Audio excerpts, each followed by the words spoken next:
이 시간에는 대우리문답 76문을 고백하면서 생명에 이르는 회개가 무엇인가를 함께 상고하겠습니다. 76문입니다. 생명에 이르는 회개가 무엇입니까? 답: 생명에 이르는 회개는 하나님의 성신과 말씀에 의해 죄인의 마음에 일어난 구원의 은혜이고, 이로써 그는 자기 죄의 위험과 또한 그 누추함과 가증함을 보고 깨닫고, 하나님께서 뉘우치는 자들에게 그리스도 안에서 베푸시는 자비하심을 알아서 자기 죄를 슬퍼하고 미워하여 그 모든 죄로부터 돌이켜 하나님에게로 향하며 새로운 순종의 모든 길에서 하나님과 늘 동행할 뜻을 품고 거기에 힘씁니다.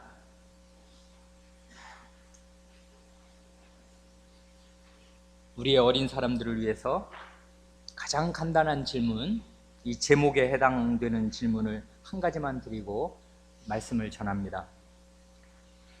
제목이 생명에 이르는 회개잖아요. 왜 생명에 이르는 회개라고 합니까? 생명에 이르지 못하는 회개도 있다는 말인가요? 하는 것입니다.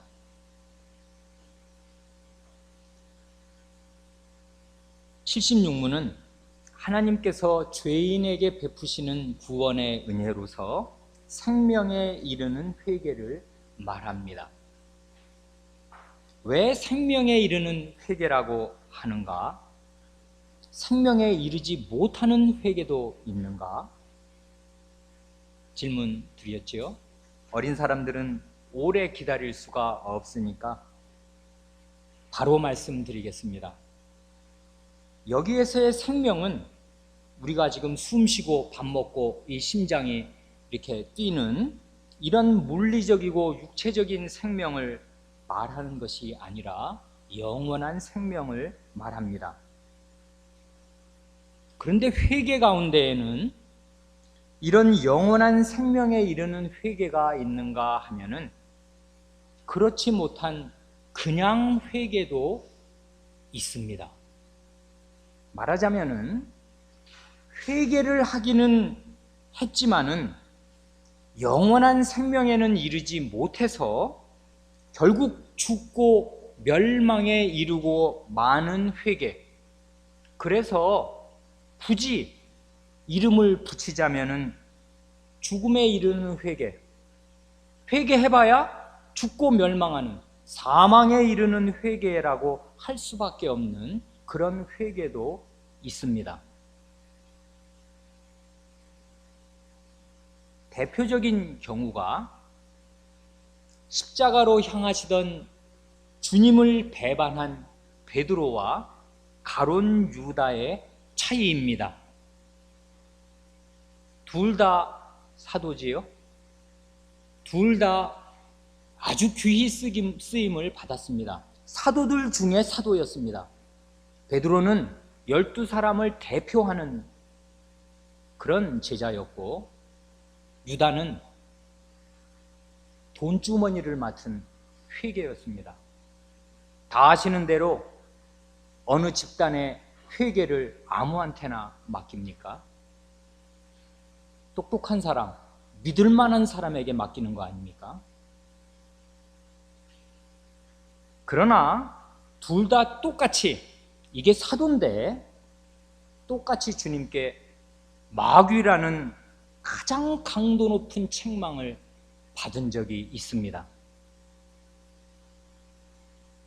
유다는 너희 중에 하나는 마귀니라 하셔서 제자들이 그 말을 들을 때는 그 말씀을 들을 때는 그게 누군지 모르는 그런 상태로 들었지만, 주님은 그 사람을 가리켜서 저 사람은 마귀다 하고 말씀하셨다면은 이 사도 베드로는 그보다 훨씬 더하게 제자들이 다 있는 자리에서 사탄아 내 뒤로 물러가라, 너는 나를 넘어지게 하는 자로다, 하는 말씀을, 그게 누구를 가리켜 하는 말씀인지 본인도 알고 다른 제자들도 다 알게 그런 책망을 받았습니다.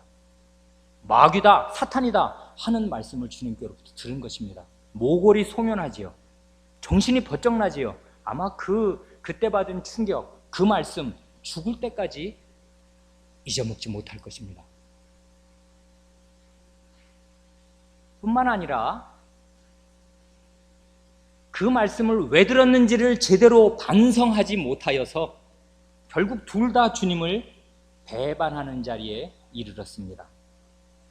그리고 나서 둘 다 똑같이 몹시 후회하고 뉘우쳤습니다. 주님을 부인한 직후에 베드로는 밖에 나가서 심히 통곡하였습니다. 유다는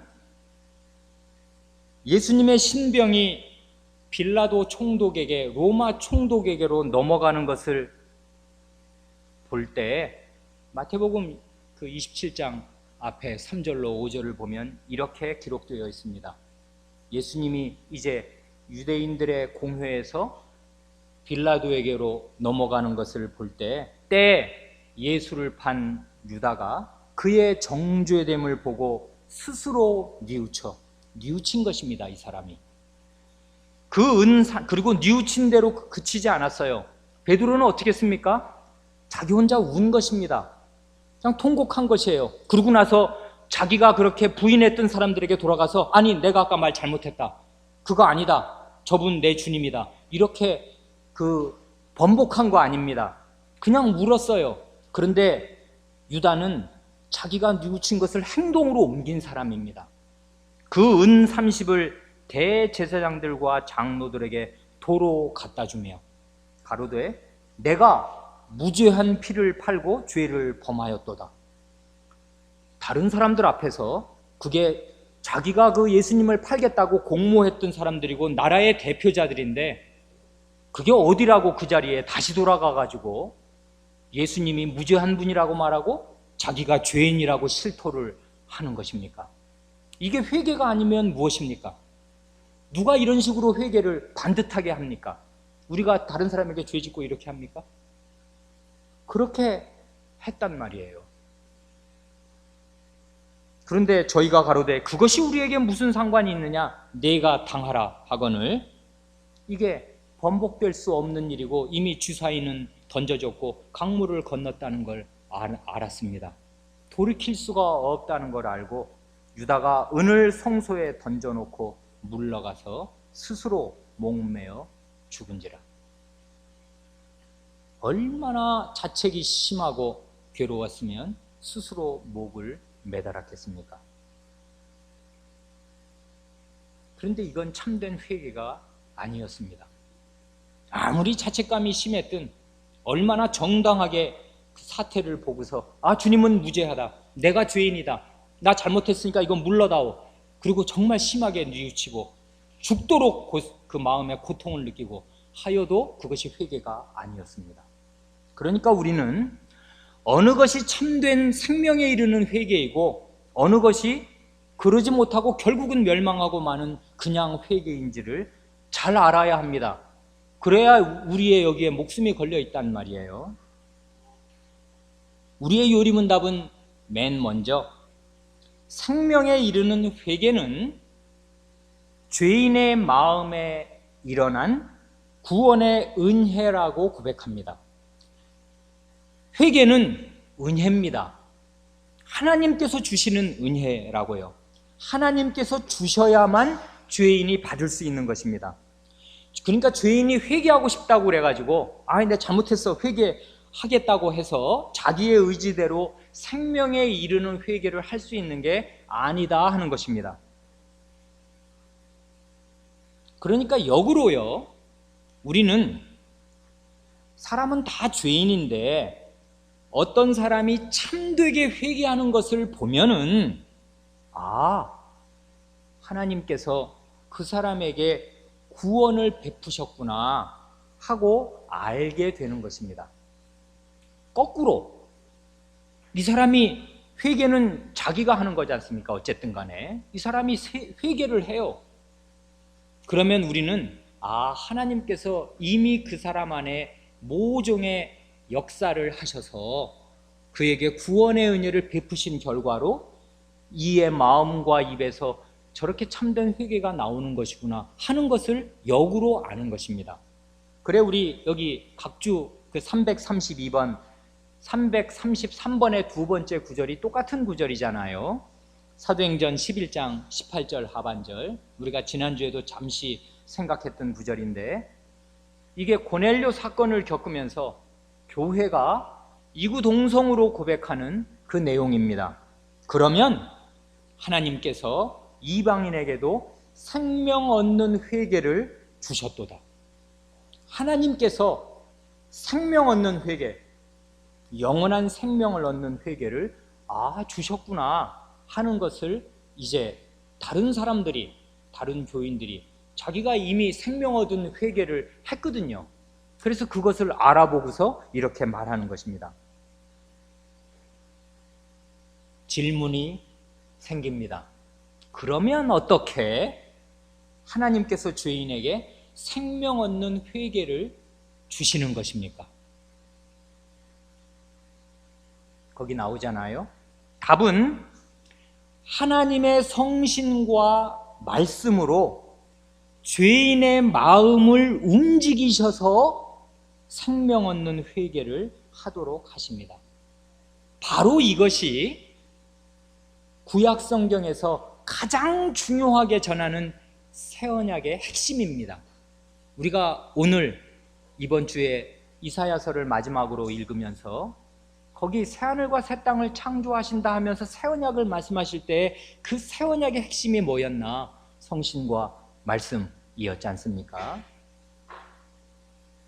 그런데 이 성경 말씀과 우리의 신앙 고백은 사람의 마음을 중요하게 다룹니다. 여기 보면 죄인의 마음에 그렇게 말씀하잖아요.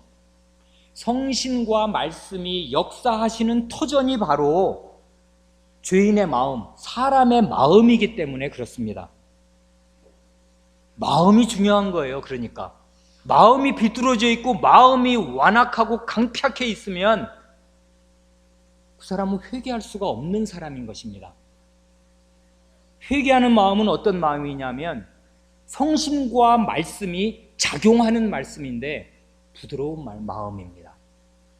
그 작용하는 마음인데 그때 사람의 마음은 새로운 마음을 받아 부드러워진 마음이라고요.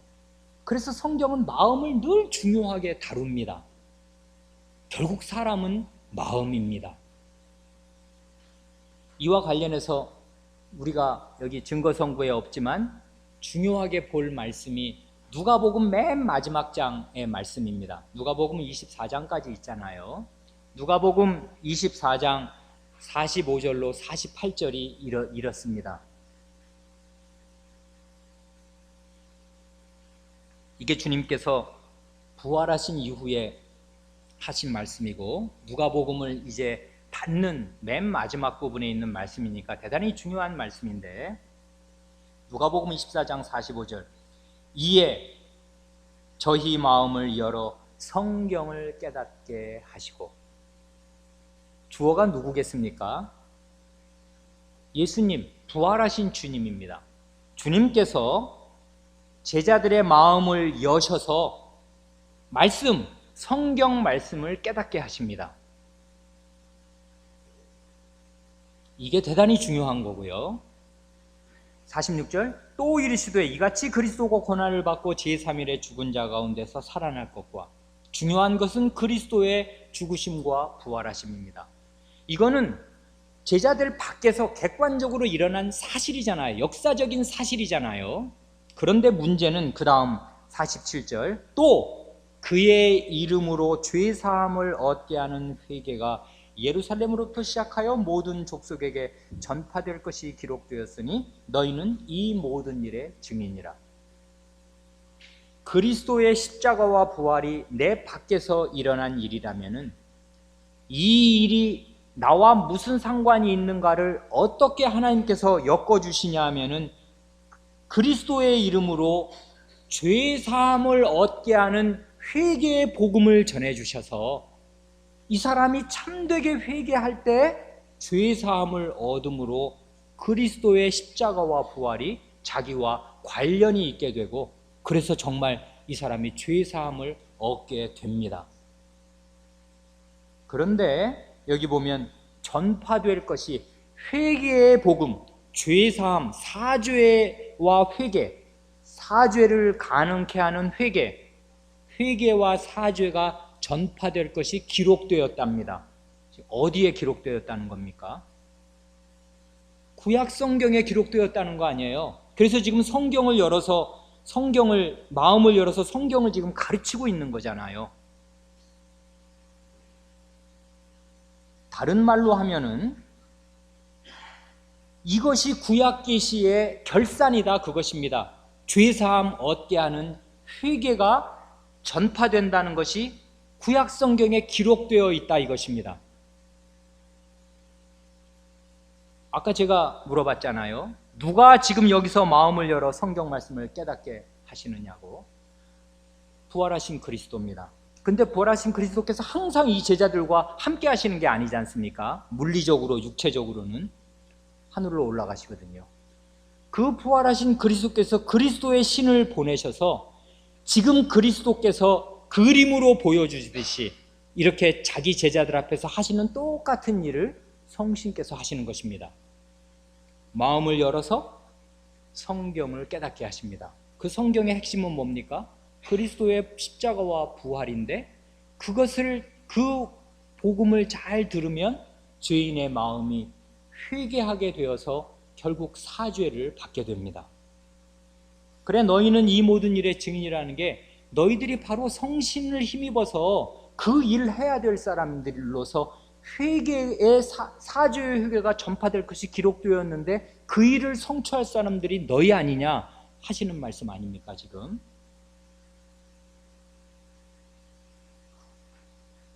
그러니까 구약 계시의 전체의 핵심이 결국 성신께서 말씀을 쓰셔서, 그리스도의 복음을 쓰셔서 죄인의 마음에 회개를 불러일으킨다, 그것입니다. 이게 새 언약의 핵심이라고요.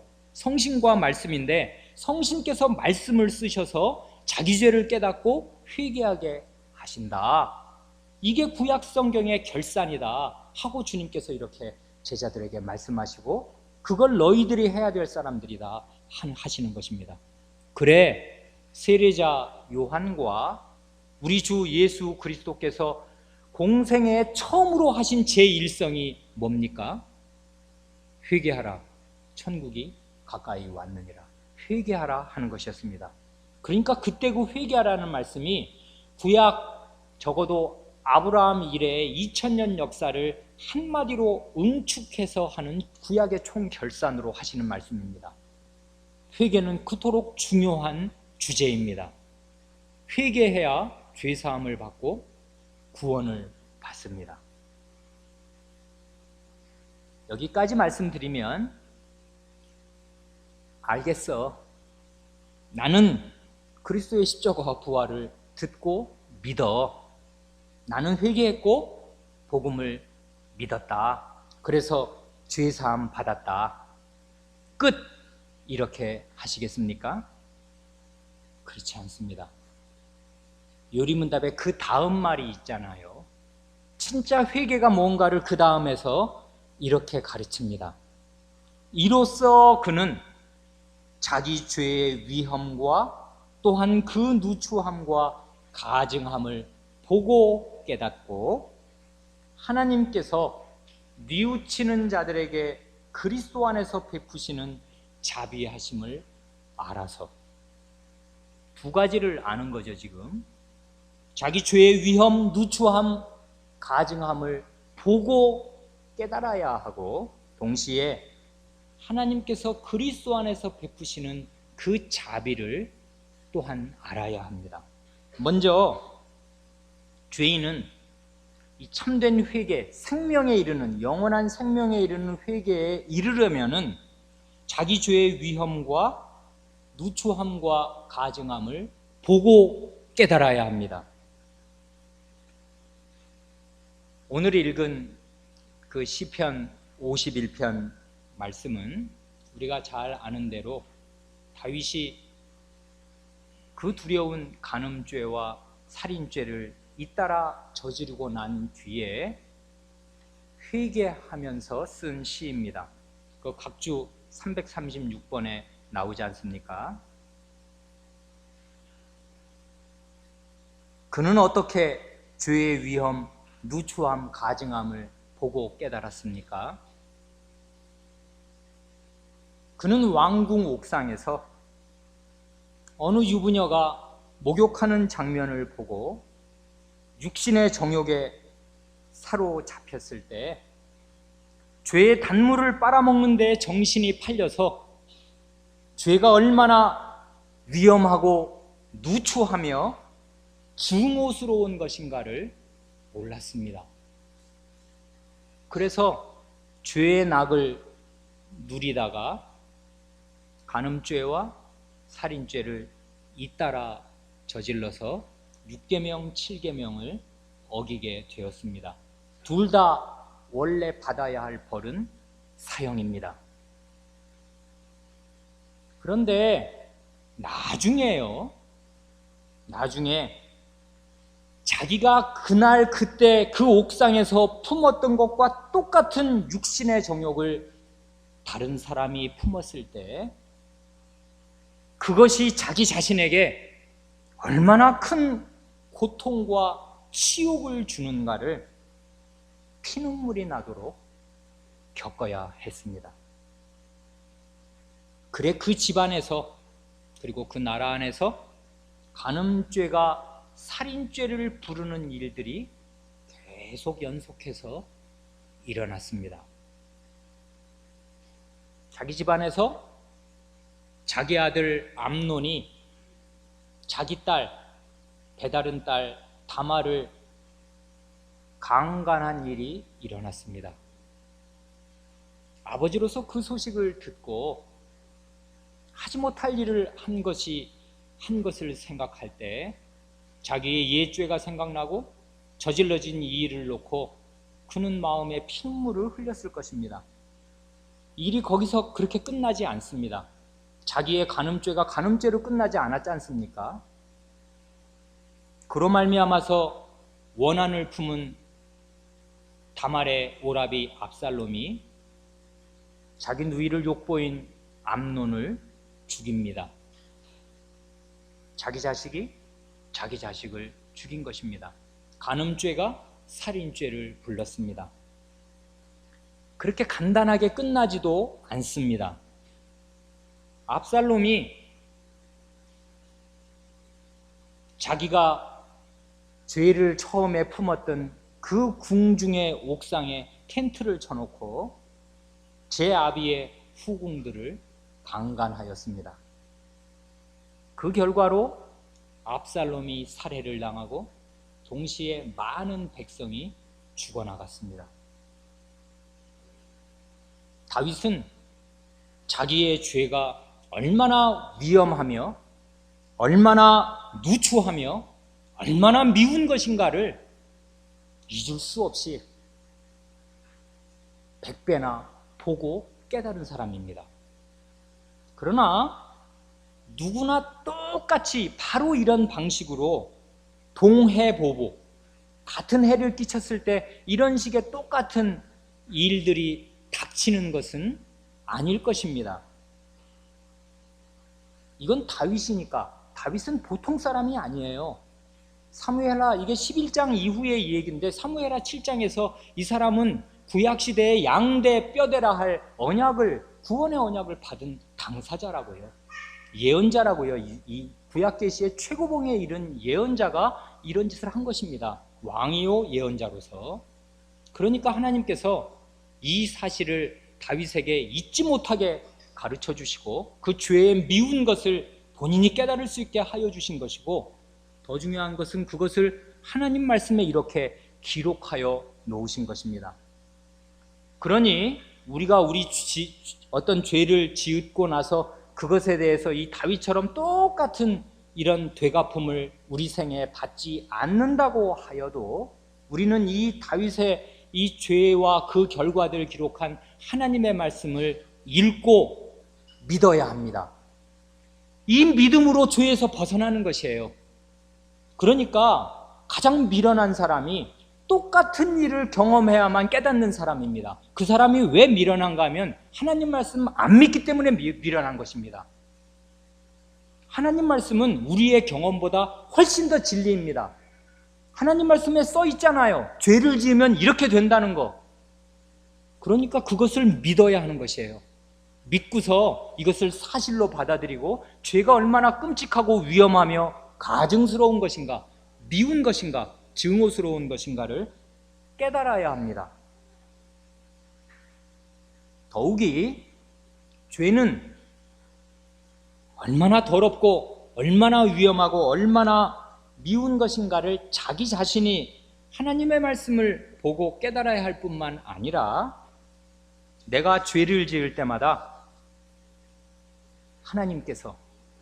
그 하나님께서 얼마나 큰 고통과 슬픔을 겪으시고 다윗이 나중에 자기 죄로 인한 결과를 당할 때 자기 마음이 피눈물이 나는 것보다 10배, 100배, 1000배 더 이런 표현을 우리가 할 수 있다면 하나님의 눈에서 피눈물이 나는 것입니다. 사람이 죄를 범할 때 그게 하나님의 눈을 찌르는 것이거든요. 내가 주의 목전에서 죄를 범하였다 하는 말이 주의 눈앞에서 죄를 범하면 왕명이 훼손되고 왕명이 거역되는 현장 앞에 하나님께서 계신 것입니다. 왕의 눈을 찌르는 것이에요. 반역입니다. 왕명이 통하지 않는 것이에요. 죄인들 앞에서 왕이 무시를 받는 것이고 말할 수 없는 진노와 노여움과 슬픔과 고통을 왕이 느끼는 것입니다. 그래, 어디까지 이르러야 참된 회개인가 할 때 죄인은 자기 죄가 가져오는 그 모든 미운 것들을 보고 깨달아야 할 뿐만 아니라 내 죄가 다른 사람의 죄가 아닌 내 죄가 하나님께 얼마나 큰 고통과 슬픔을 드리며 하나님께서 그 죄 하나하나에 대해서 어떻게 마음에 크게 진노하시는가를 깨달아야 진정한 회개에 이르게 되는 것입니다. 이렇게 자기 죄의 위험과 누추함과 가증함을 보고 깨닫는 것이 회개의 한 축이라면은 나머지 한 축은, 다른 축은 하나님께서 뉘우치는 자들에게 그리스도 안에서 베푸시는 자비하심을 아는 것입니다. 이 두 가지 축이, 양기둥이 균형을 이루어야 합니다.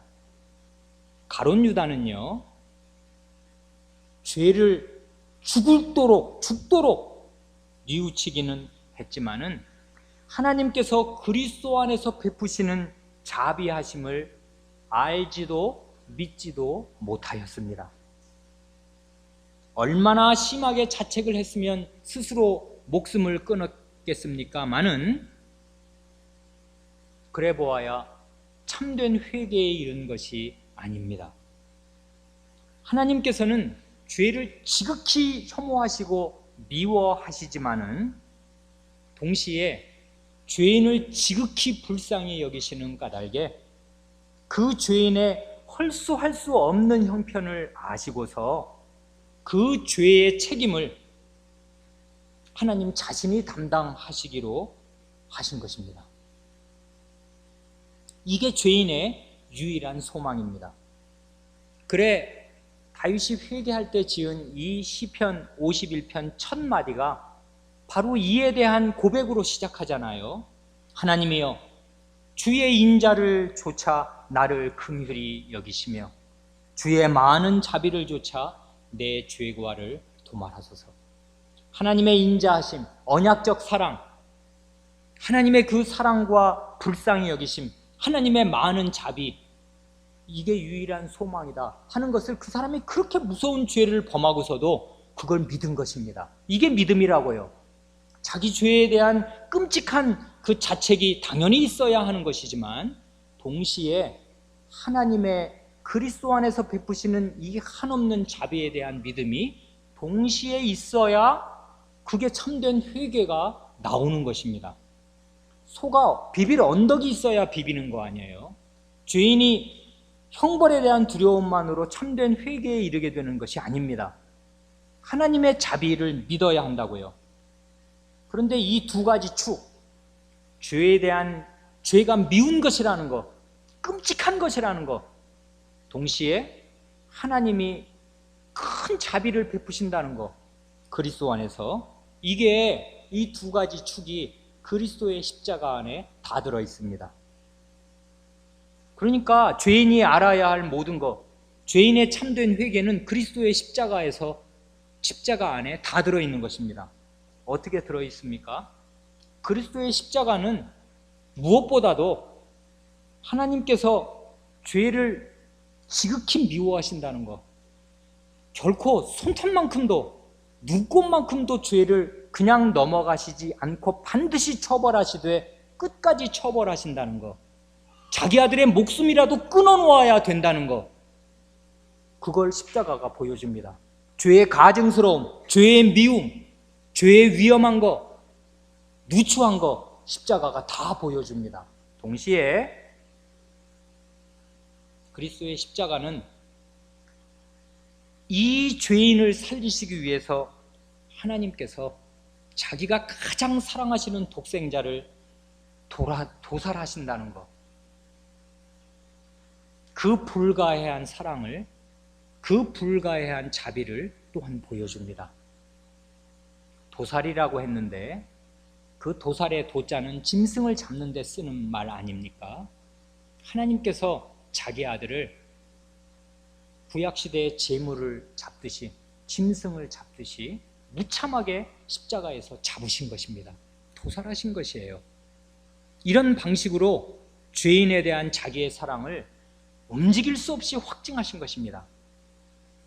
그러니까 죄인은 오직 그리스도의 십자가를 깨달을 때 죄의 미움을 알게 되고 죄의 무서움과 가증함을 알게 되고 동시에 죄를 버릴 힘을 얻게 되는 것입니다. 하나님께서 죄를 어떻게 처리하시며 나를 대신해서 누구를 도살하셨는가를 알게 될 때, 그 사실을 묵상할 때, 그 사실을 참되게 내 마음이 깨달을 때 죄인의 완악한 마음이 부드러워지는 것이고요, 죄의 단물을 빨아먹고 싶은 마음이 천리말리 달아나게 되는 것입니다. 그러니까 우리는 십자가 앞으로 계속 나아가는 수밖에 없습니다. 오늘도 십자가, 내일도 십자가. 십자가 앞에 설 때 죄를 물리칠 수 있는 그 힘, 죄인이 죄를 끊어낼 수 있는 그 힘이 그리스도의 십자가에서 나오는 것입니다. 이 양대 축이 대단히 중요하기 때문에 죄가 미운 것이라는 것, 그리고 하나님께서 자비를 베푸신다는 것, 이 두 가지가 그리스도의 십자가에 다 들어있고, 이 두 가지 축을 균형 있게 어느 하나를 무시하거나 약화시키지 않으면서 둘 다 꼭 쥐고 있는 게 중요하기 때문에 우리의 요리분답은 그 다음에 같은 내용을 다시 한번 반복합니다. 뭐라고 합니까? 자기 죄를 슬퍼하고 미워하여 그 모든 죄로부터 돌이켜 하나님에게로 향하며 새로운 순종의 모든 길에서 하나님과 늘 동행할 뜻을 품고 거기에 힘씁니다. 앞부분만을 먼저 보면요, 회개란 모든 죄에서 돌이켜서 하나님에게로 향하는 것입니다. 돌이키는 일이 있고 향하는 것이 있다고요. 버리는 것이 있고 가는 곳이 있다고요. 모든 죄입니다. 한두 가지 죄를 말하는 게 아니에요. 하나님께서 죄라고 말씀하시는 그 모든 것들을 거기서 등을 돌립니다. 그리고 나서 가만히 있으면 그게 회개가 되는 것이 아니고요, 아, 죄를 버렸다, 다시는 죄를 안 짓는다, 그렇게 해서 회개가 되는 것이 아니고 하나님께로 향하는 것입니다. 이게 참된 회개라고요. 아까 한 말하고 똑같아요. 죄를 버리고 하나님의 자비를 믿는 것입니다. 그것처럼 죄를 버리고 하나님께로 향하는 것입니다. 그런데 아까 한 말을 단순 반복하는 게 아닌 것이 거기 맨 뒤에 보면 아주 중요한 내용이 덧붙여져 있습니다. 뭡니까? 새로운 순종의 모든 길에서 하나님과 늘 동행할 뜻을 품고 거기에 힘씁니다. 그러니까 회개는요, 이것에도 균형이 중요한데, 과거의 어떤 중대한 시기에 말하자면 안 믿다가 자기 죄를 뉘우치고 하나님을 믿고 예수님을 믿고 하나님께로 돌아오는 그 중대한 시기에 하는 것이 회개입니다마는, 그런 회개의 역할과 그런 회개가 있는 것인 반면에 그와 똑같이 중요한 다른 하나는 뭐냐 하면, 회개는 새로운 순종의 모든 길에서 하나님과 늘 동행한 뜻을 품고 거기에 힘쓰는 이것입니다. 말하자면 그럴 때 하는 회개는 평생 하는 회개입니다. 그러니까 회개는 과거형이 아니라고요, 현재형입니다. 평생 하는 것입니다. 이게 참된 회개라고요. 생명에 이르는 회개, 영원한 생명에 있는 회개의 본질은 이것입니다. 죄에서 돌이켜 하나님에게로 향하면서 과거의 어느 중대한 시점에 자기 죄를 끊고 그리스도를 믿고 하나님께 돌아올 뿐만 아니라 그 하나님과 함께 계속 회개하면서 하나님을 뒤따르는 것입니다. 그래, 우리가 여러 번 되뇌인 그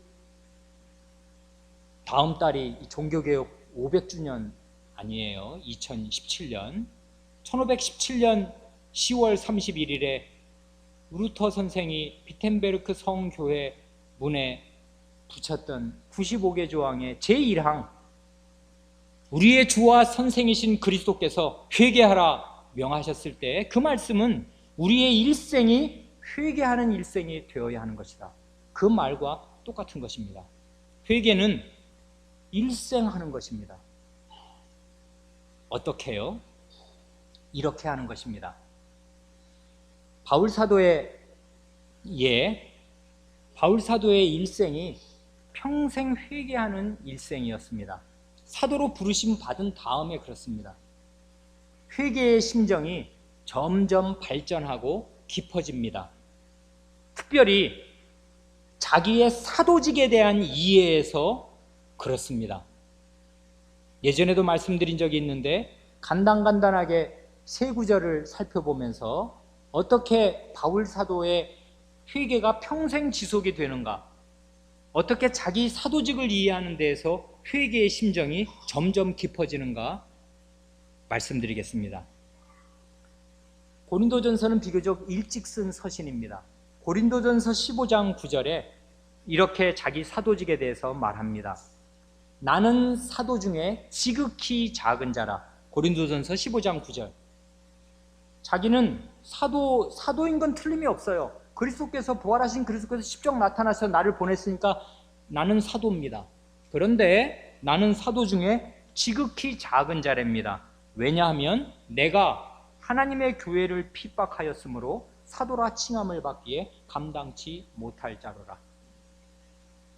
자기가 스데반을 죽일 때 그것을 관장하는 위치에 있었다는 것, 살인자였다는 것, 교회에서 가장 훌륭한 신자, 거의 복음 전하는 자의 수준에 올라 있었던 사도와 필적할 만한 그런 훌륭한 신자를 죽였다는 사실이 이 평생 이 사람 마음에서 떠나지 않았습니다.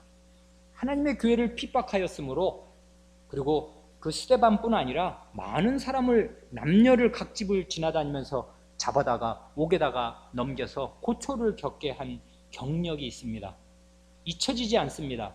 그래, 이 사람은 자기가 사도 중에 지극히 작은 자라고, 원래는 사도가 못 될 사람인데 사도가 되라 하시니 되긴 됐지만 사도주 중에 아주 지극히 작은 자라 합니다. 이제 시간이 조금 더 흐릅니다. 에베소서를 쓸 때가 됩니다. 에베소서 3장 8절에 가면 사도 중에 지극히 작은 자라 말하지 않고 이렇게 말합니다. 모든 성도 중에 지극히 작은 자보다 더 작은 나에게 이 은혜를 주신 것은 측량할 수 없는 그리스도의 풍성을 이방인에게 전하게 하시고,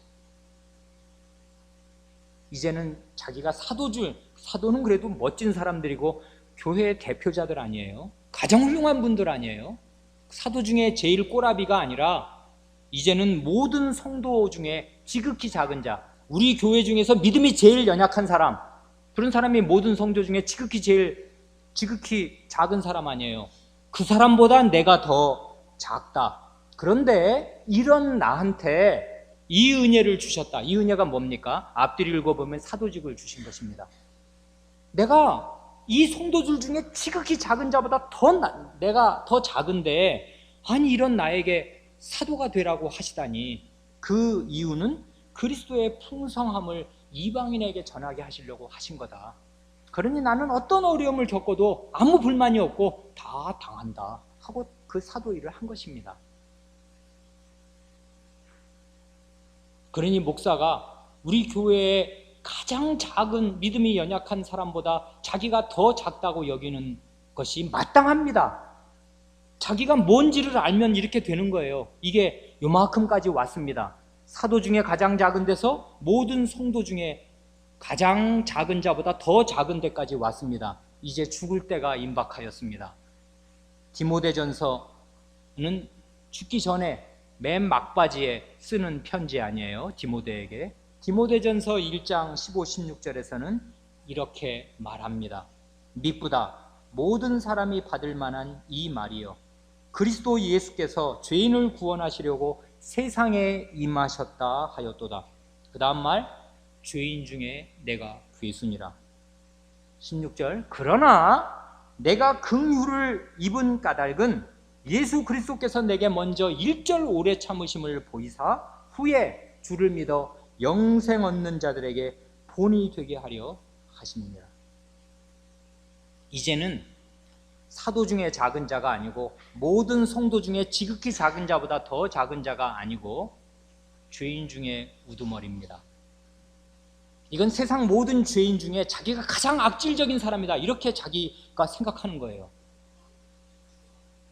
죄인 중에 내가 괴수다. 그런데도 내가 긍휼을 입은 이유는 뭐냐면은 하나님, 예수님께서 나 같은 이런 극악한 죄인을 1절 오래 참으심을 보이심으로 해서 나처럼 죄를 지은 많은 죄인들도 희망을 갖게 하려고, 영생 얻는 자들에게 본이 되게 하시려고 나 같은 죄인을 참으시고 이 일을 맡기셨다. 이 사람이 이렇게 이해하는 데까지 내려간 것입니다. 이게 사도의 회개입니다. 사도가 평생 하는 회개고 그의 회개가 깊어지는 것입니다. 인식이.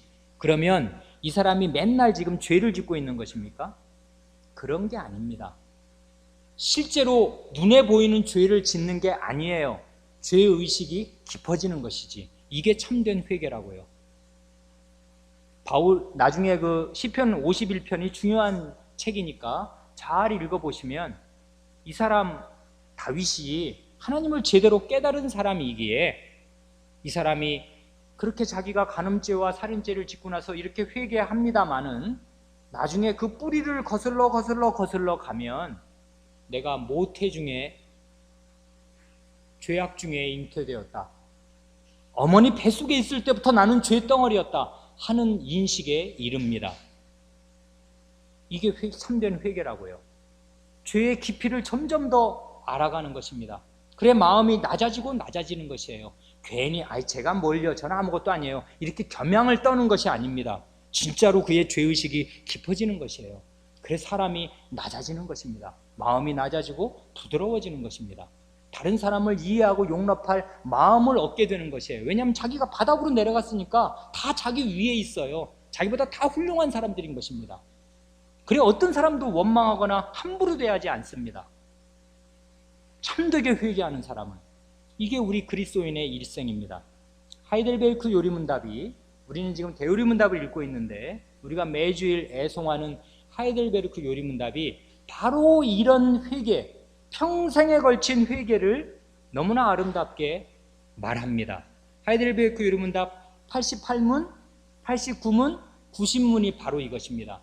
평생 하는 이 회개, 어느 중대한 순간에 과거에 회심할 때 하는 회개만 아니고 평생에 걸친 회개를 말하는데 88문이 이렇지 않습니까?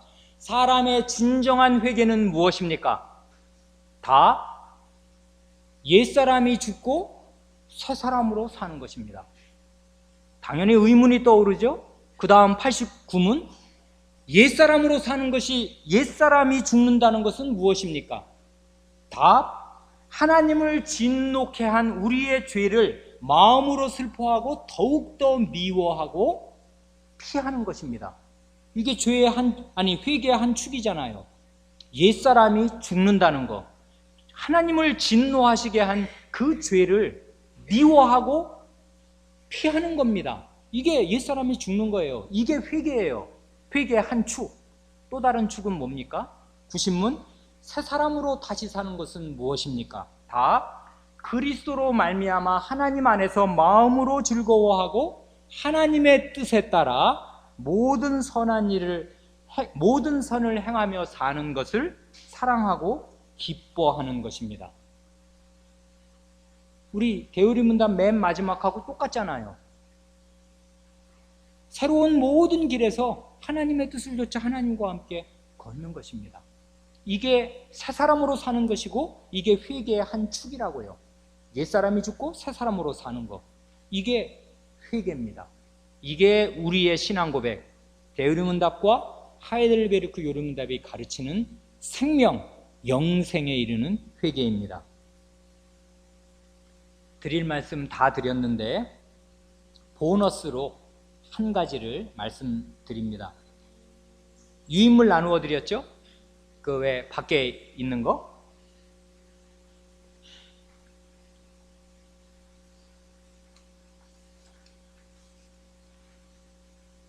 웨스트민스터 표준문서, 세 가지를 표준문서라고, 웨스트민스터 스탠다드라고 하지 않습니까? 가운데 신앙고백서가 있고요, 양날개에 대요리문답, 소요리문답, 신앙고백서와 대소요리문답이 있습니다. 그리고 나중에 이제 여기 뭐 예배모범, 정치모범 이런 게 있어서 이제 이게 웨스트민스터 표준문서라고 하는데, 일단 요 세 가지 그 신앙고백서와 소요리문답, 대요리문답을 보면 아주 흥미로운, 이건 생각할 주제인데 제가 드리는 겁니다. 소요리문답을 보면 31, 2, 3, 1, 3, 4, 5문이 뭐냐면 이렇습니다. 효력 있는 부르심, 33문 의롭다 하심, 34문 양자 삼으심, 그 다음 35문 거룩하게 하심. 기니까 한자로 하면 31, 3, 4, 5는 소명, 칭의, 양자, 성화. 소명, 칭의, 양자, 성화. 이건 전부 하나님이 내리시는 구원의 은혜들이죠. 그렇게 쭉 말한 다음에 희한합니다. 한참 떨어집니다. 50문 이상을 떨어져요. 80문 저기 뒤에 가가지고, 끝나기 전쯤에 가가지고, 이게 100몇 문까지 있으니까요. 109문입니까? 86문에 가서야 예수 그리스도를 믿는 믿음과 생명에 이르는 회개를 묶어서 말합니다. 가운데는 그러면 50몇 문 동안 뭐가 있을까요? 십계명이 들어있어요. 십계명에 대한 해설이 길게 나온 다음에 믿음과 회개를 말합니다. 오른쪽으로 신앙고백서로 가보죠. 여기는 신앙고백서 뭐 20여 장 있는 중에 10장서부터 15장까지가 똑같습니다. 소명, 칭의, 양자, 성화. 그리고 나서 건너뛰는 거 없이 14, 15장에 믿음, 회개, 이렇습니다. 믿음과 회개를 붙여놨다는 거예요. 왜? 회개하고 복음을 믿으라. 때가 찼고 하나님 나라가 가까웠으니 회개하고 복음을 믿어라. 회개하고 복음을 믿는 것입니다. 스토리 라인을 생각해 보면 이런 것입니다. 소요리문답과 이 신앙고백서, 대요리문답을 각각 작성한 팀이 달라요. 대학생들 요즘에 왜 팀별 과제 있죠? 그룹으로 묶어서 교수님이 숙제를 내주신단 말입니다. 팀별로 한꺼번에 과제해서 한꺼번에 성적을 주듯이, 마찬가지로 웨스트민스터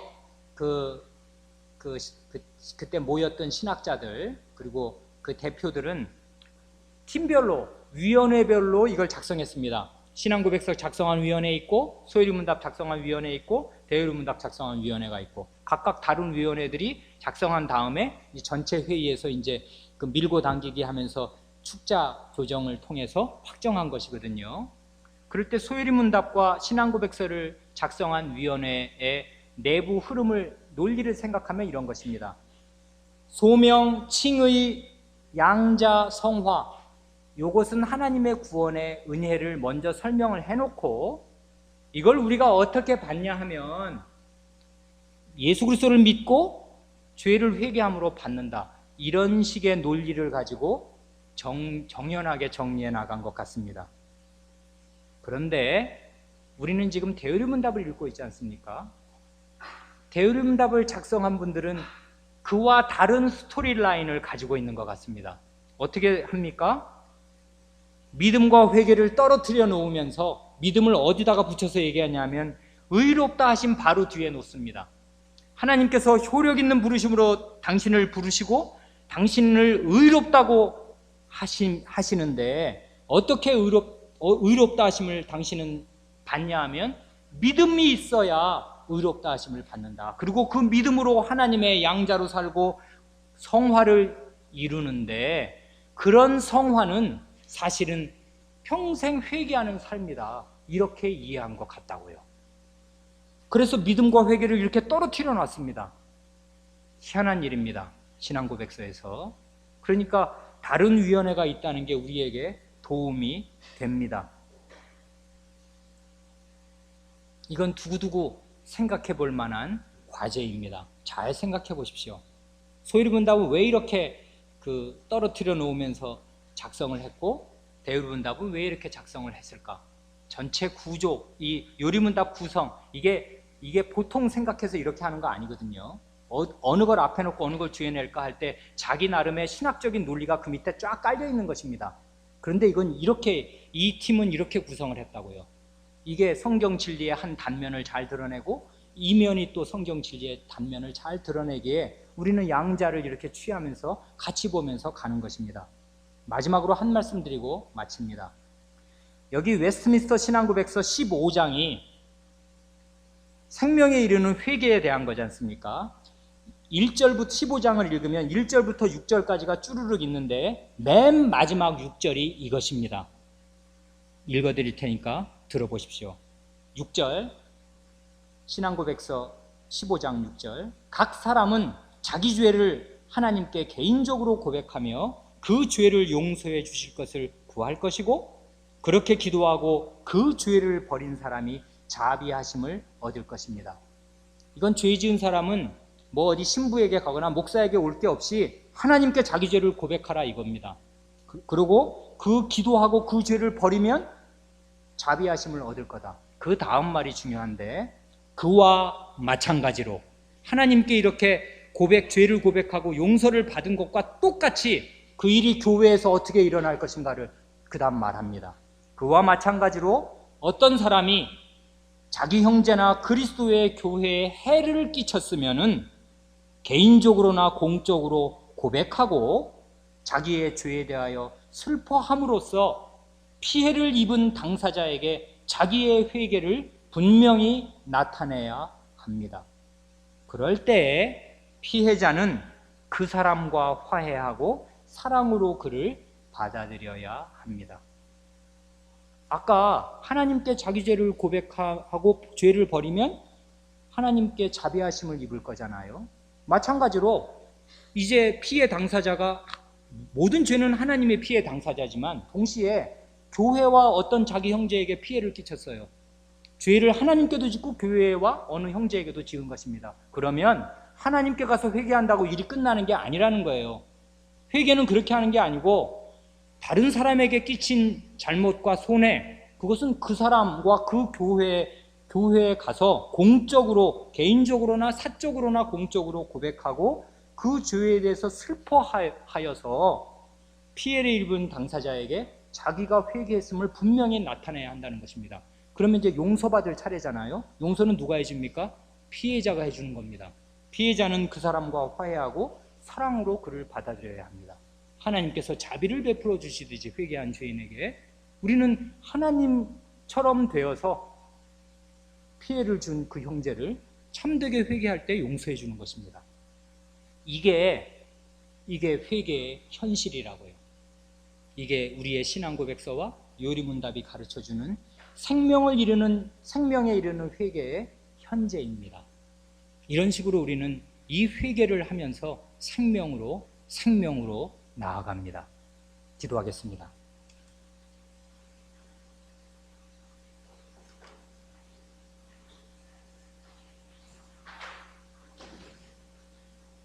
하나님 아버지, 저희에게 구원의 은혜를 베풀어 주시되 영원한 생명에 이르는 회개를 저희에게 선물로 주셔서 성신께서 완악한 저희 마음을 부드럽게 하시고 예수 그리스도의 복음의 말씀, 하나님의 말씀을 깨우쳐 주심으로 저희가 저희 죄를 알고 미워하고 주님께로 돌이켜 주님을 따르게 되었사옵니다. 그러나 이 죄에 대한 인식이 한 번 그렇게 회개하였다고 다 정리된 것이 아니요, 죄가 얼마나 미운 것이며 죄의 단물을 빨아먹는 것이 얼마나 위태롭고 가증한 일인가를 저희가 더욱 알아야 하겠사오니 하나님의 말씀을 더욱 깨닫는 지혜를 주셔서 저희가 모든 죄를 미워하고 끔찍하게 여길 수 있게 하여 주시고, 뱀을 짚는 것보다, 전갈을 짚는 것보다 죄를 가까이 하는 것을 더욱 진절이 나게 싫어할 수 있게 하여 주시고, 모든 죄를 물리치며 하나님을 좇아 살게 하여 주시옵소서. 우리 구주 예수님의 이름으로 기도하옵니다. 아멘.